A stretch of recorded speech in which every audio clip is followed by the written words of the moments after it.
Praise the Lord! Magandang araw po sa bawat isa sa atin at welcome pong muli sa ating pong short Bible study. At ngayon po, ang pag-aaralan po natin is ang kalagayan ng Diyos. Amen. Glory to God. Bago po ang lahat ay awitan po muna natin ang ating Panginoon. Thank you, Jesus.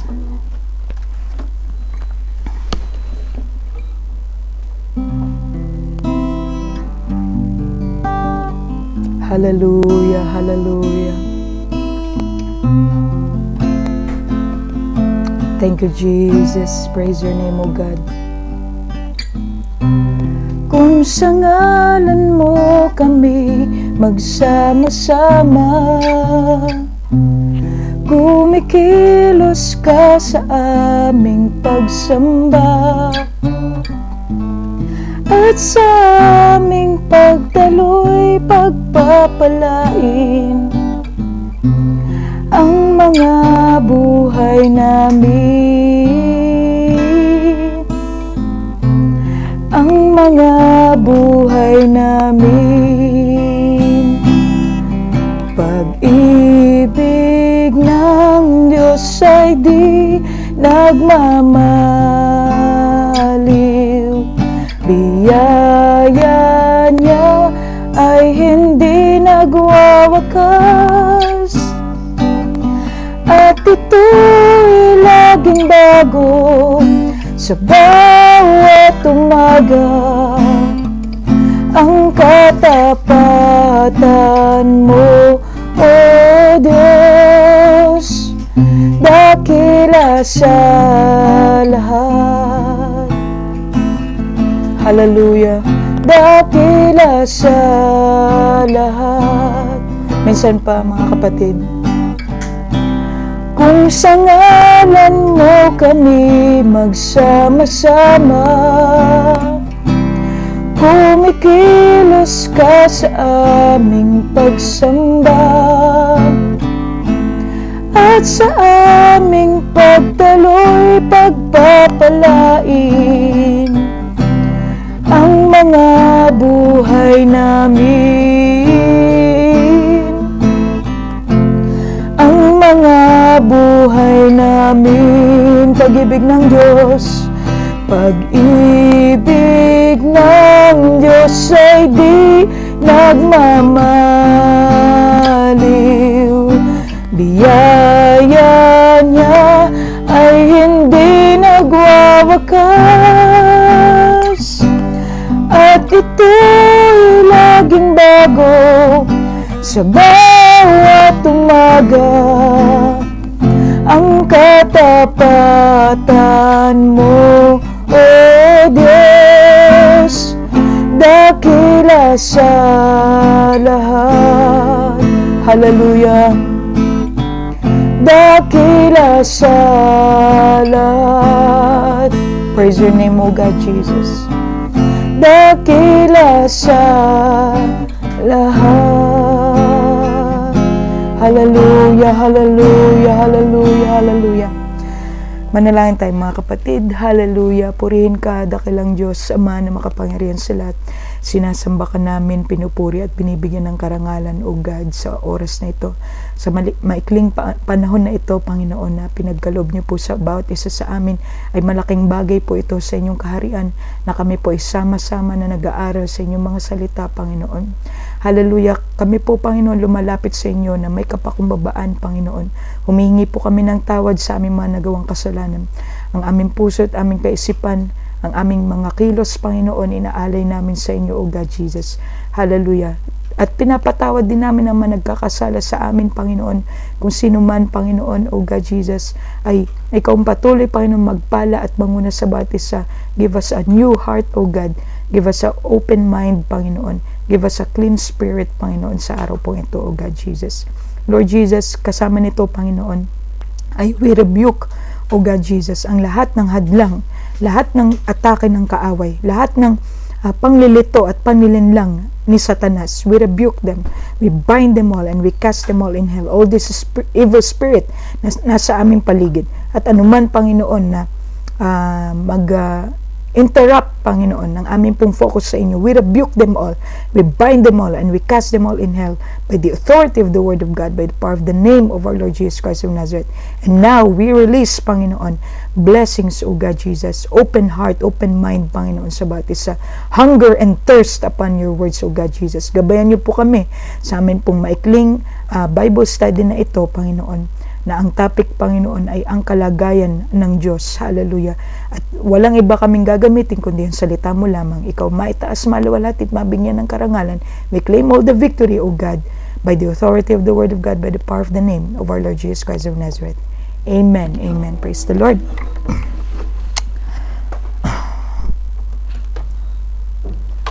Purihin ang dakilang Diyos na makapangyarihan sa lahat sa araw pong ito, mga kapatid.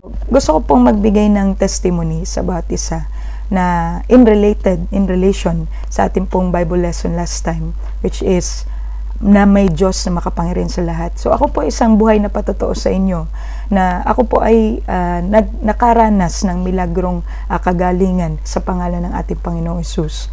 Ang nangyari po noon, mga kapatid, ay meron po akong bukol sa aking dibdib. At ang ginawa ko po ang nakasulat sa salita ng Panginoon. Ako po ay nanalangin, nag-ayuno. Umabot po yun ng mga 2 buwan. At ako po ay susuko na dahil wala pong pagbabago sa aking dibdib. Naroon pa rin po ang bukol. Na nararamdaman ko po na hindi siya normal. At sabi ko sa Panginoon, pupunta na ako sa doktor, ipapacheck up ko na to. Pero sumagot sa akin ng Diyos, hindi anak, pagagalingin kita. At nung araw pong iyon, mga kapatid, nung gabing iyon, ako po'y umattend sa isang Bible study. Yan po'y pinangunahan ng isa sa aming kapatiran dito sa Dubai, si Brother Mark po.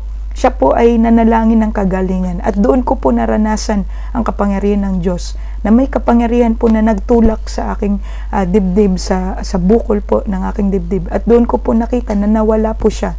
Miraculously healed po ang akin pong bukol sa dibdib. At purihin ang ating Panginoon, yan po ang aking isa lang po sa aking mga buhay na patotoo. At marami pa po akong patotoo sa mga susunod nating Bible study.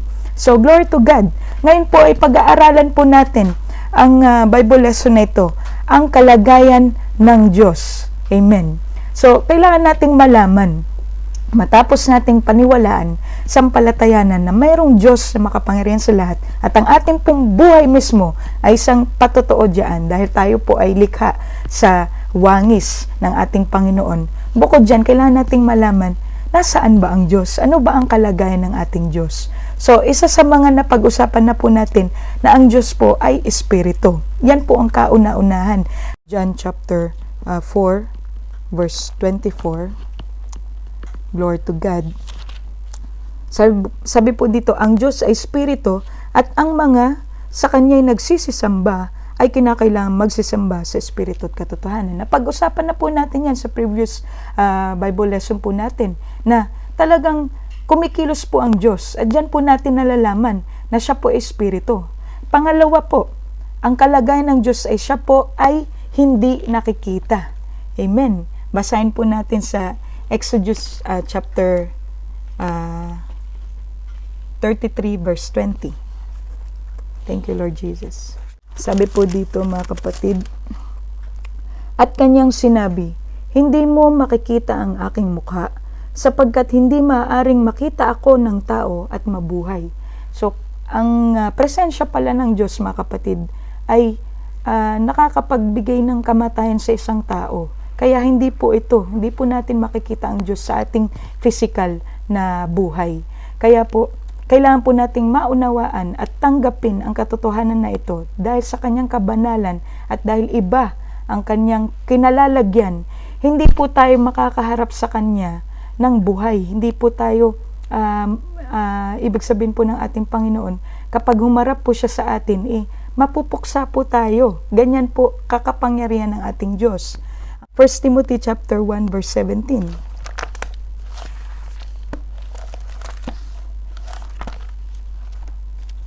Basahin po natin.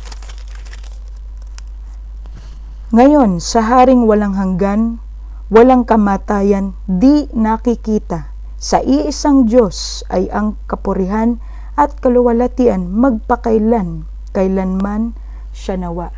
Amen. So malinaw po sa salita ng Diyos, sa ating pananampalataya sa Kanya, ay hindi po natin man siya nakikita, pero alam po natin at pinaniniwalaan po natin na siya po ay Espiritu, kaya't ang presensya niya po, ang Kanyang milagro, ay patuloy na kumikilos at tayo po ang tumatayong buhay na patotoo.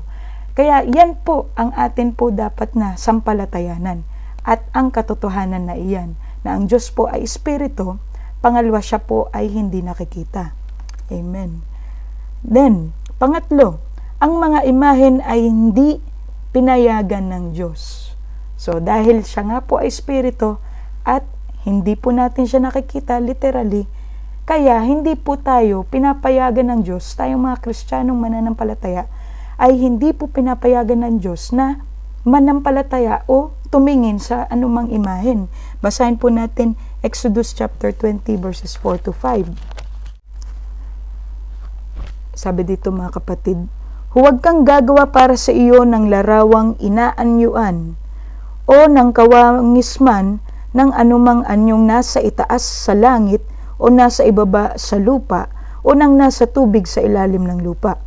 Huwag mong yuyukuran sila o paglingkuran man sila, sapagkat akong Panginoon mong Diyos ay Diyos na mapanibughuin, na aking dinadalaw ang katampalasanan ng mga magulang sa mga anak hanggang sa ikatlo at ikaapat na salin ng lahi ng mga napopuot sa akin. So isang bagay pala mga kapatid ang nagpapakita kung tayo po ay merong imahen sa ating pong buhay, anuman yan na sabihin natin na nagre-representa sa Diyos, hindi po nalulugod ang Diyos. At sabi po dun, may sumpa at nagagalit ng Panginoon sa atin hanggang sa ikaapat na salinlahi po natin kung ganyan po ang ating kaisipan patungkol sa Diyos. Kaya ngayon po itinatama po tayo ng Panginoon. Ang kalagayan niya po, siya po Espiritu. Ang kalagayan po ng Diyos, hindi po siya nakikita. Ang kalagayan po ng Diyos ay hindi po natin siya dapat gawan ng imahen na magre-represent sa Kanya. Dahil ang bagay na ito, mga kapatid, ang pagkaunawa ng Diyos dito, tayo po pala ay napupuot sa Kanya.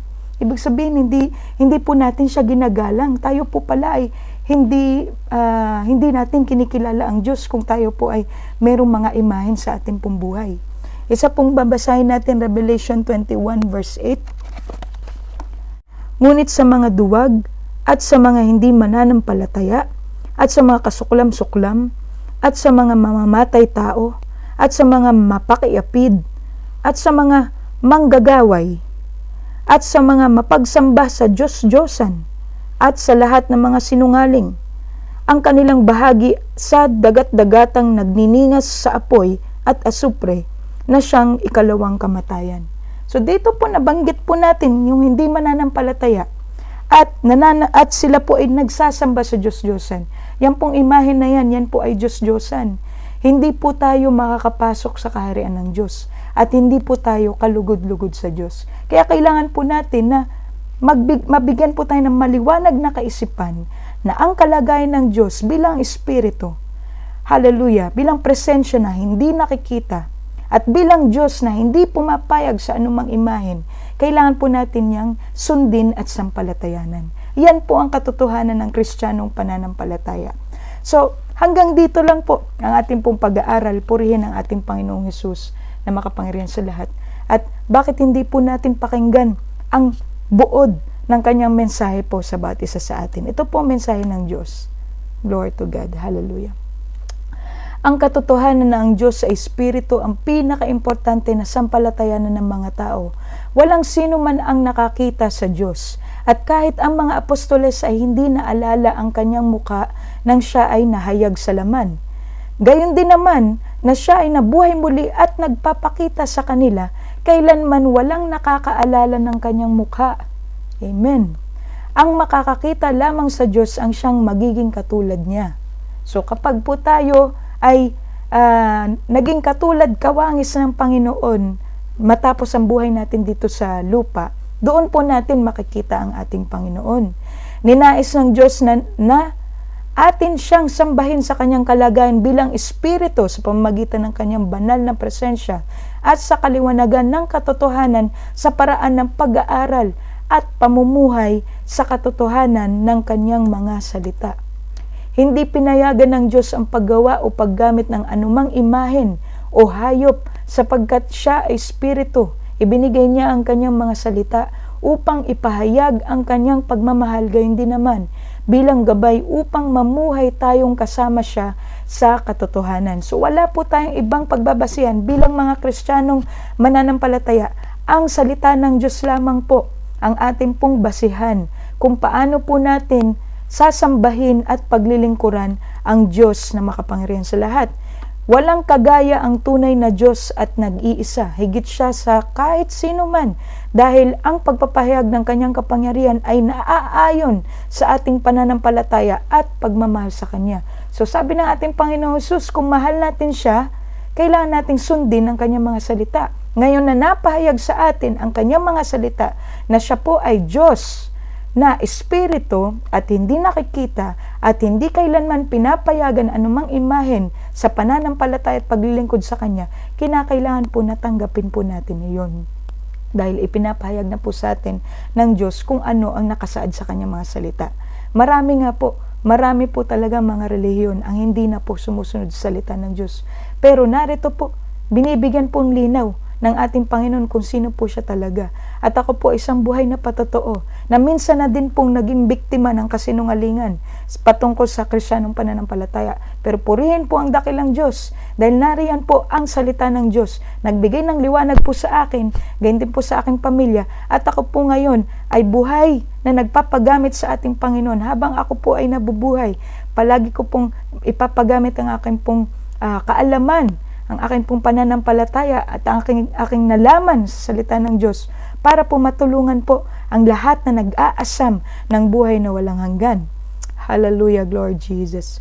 Malaki ang puot at galit ng Diyos sa anumang katangian sa mundo na mag-angkin ng kanyang kaluwalhatian. Ito ang nagbibigay ng dilim sa isip ng tao, katigasan ng kanilang puso, karumihan ng buhay at paglayo sa kanyang mga salita. Amen. Meron ba kayong kilala, mga kapatid? At sa atin, ako din ay guilty dito. Sinasabi ko noon ako'y Kristiyano, pero namumuhay pa rin ako sa kasamaan. Sinasabi ko na naniniwala ako sa Diyos, pero hindi nakikita sa aking buhay, sa aking pananalita, sa aking kilos, sa aking isip. Ay hindi po nagmamanifest doon na ako talaga ay isang Kristiyanong mananampalataya.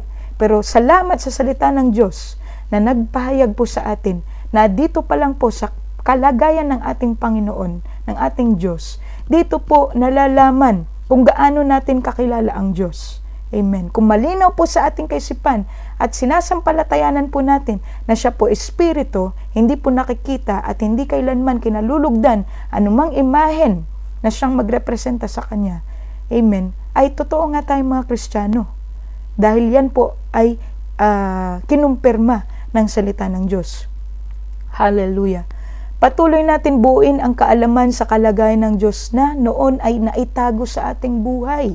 Ang pagtugon niya sa ating mga panalangin, ang umaapaw na pagpapala, ang pabor sa ating pamilya, ang kapayapaan ng ating puso, ang kaligtasan sa mga sakuna, ang kagalingan ng anumang sakit na hindi maipaliwanag, at kaliwanagan ng ating kaisipan at marami pang iba ay ilan lamang sa katunayan na ang Diyos ay espiritu na puno ng kapangyarihan at kasama natin habang buhay. Amen. So, ang nangyari po mga kapatid, anuman ang relihiyon po natin, meron po nag-iisang Diyos na tumutugon po sa atin.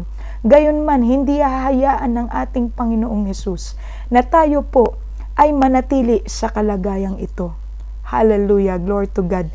Narito po ang salita ng Diyos. I highly recommend King James Version, Tagalog man or English or iba't ibang language. King James Version ay ang pinakamalapit na version sa original context ng salita ng ating Panginoon.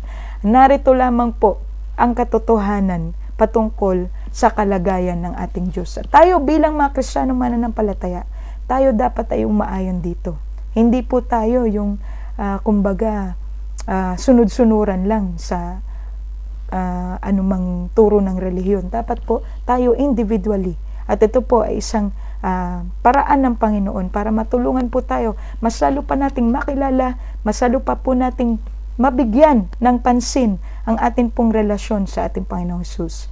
Hallelujah, glory to God. So dito po nagtatapos ang ating short Bible study. Hayaan niyo po na tayo po'y manalangin sa ating Panginoong Hesus. Hallelujah. Glory, honor, praise to you alone, O God, Jesus of Nazareth. We worship you, we glorify you, we magnify you, O God. Hallelujah. We thank you, Panginoong Jesus, na makapangyarihan sa lahat. Salamat po, Ama, sa katotohanan na ito, na nabigyan niyo po kami ng panibagong kaalaman, Panginoon, karunungan sa inyong mga salita, na sampalatayanan ka sa Espiritu at katotohanan, at kilalanin ka na Diyos na hindi nakikita at kailanman ay hindi nalulugod sa anumang imahen sa aming pong buhay. Ngayon, Ama, ikaw ang tumulong sa amin, Panginoon, upang ma-overcome ang bagay na ito. Maaring kami ay bound ng culture, Panginoon, ng religion, Panginoon. Pero Lord, alisin mo ang mga boundaries na ito. Bigyan niyo po kami ng bagong puso at kaisipan. Bigyan niyo po kami ng kaunawaan, O God Jesus. Bigyan niyo po kami, Panginoon, ng strong desire to obey your words, O God Jesus, na wala kaming ibang panghahawakan, Panginoon, kundi ang katotohanan ng inyong mga salita. At kailangan naming alisin ang anumang Diyos-Diyosan sa aming pong buhay. Ito man ay imahen o ito man ay bagay na naghahadlang sa aming pong pananampalataya sa inyo at higit sa lahat sa inyong mga salita. Pagpalain niyo pong bawat isa, kung sino man may prayer request, Panginoon, let it be done according to your will, O God Jesus. Patunayan mo, dakilang Diyos, na ikaw ang Diyos, hallelujah, na buhay at makapangyarihan sa lahat. Lord, we desire your revelation sa bawat isa, Panginoon. And we rebuke, Panginoon, din po ang amin pong current situation, O God, na meron po kami, Panginoon, ng mga global pandemic, Panginoon, global crisis, Panginoon. We rebuke them all. We bind them all and we cast them all in hell. And now, Panginoon, we declare, O God Jesus, blessings, victory, Panginoon, and encouragement, Panginoon, motivation, O God, hope, O God, love, joy, peace sa puso ng bawat isa. Patuloy ikaw maghari sa amin, sa aming buong pamilya, Panginoon, sa aming mga trabaho, Panginoon, sa aming mga hanap buhay, Panginoon. Patuloy ikaw magpala at manguna sa bawat isa. And I declare, Panginoon, victory and blessings for all, O God Jesus. Ilayo niyo po kami sa anumang kapahamakan, sa anumang sakuna, Panginoon. Ilayo niyo po kami sa anumang atake ng kaaway. We rebuke them all this demon, Satan, and all his agents and all its devices. We bind them all and we cast them all in hell. Sa otoridad ng salita ng Diyos, sa kapangyarihan ng pangalan, O God Jesus. And we declare blessings, O God, victory, salvation sa bawat isa. Sa otoridad ng salita ng Diyos, sa kapangyarihan ng pangalan, in the name of Jesus Christ of Nazareth. Amen. Praise the Lord. And gusto ko pong magkaroon ng patuloy na communication sa inyo. Wag po kayo mahiya to send a message in my Facebook, and pwede rin po sa akin pong email kung wala po kayong Facebook. Itatype ko po yan mamaya, couragesiano@gmail.com. At kung meron po tayong mga testimony, pwede po natin i-share para ma-share ko rin po siya sa susunod na video ko upang mas malalo pa pong mapatunayan at masuportahan ang katotohanan ng salita ng Diyos. So have a blessed and lovely day in Jesus' mighty name. Amen. Glory to God.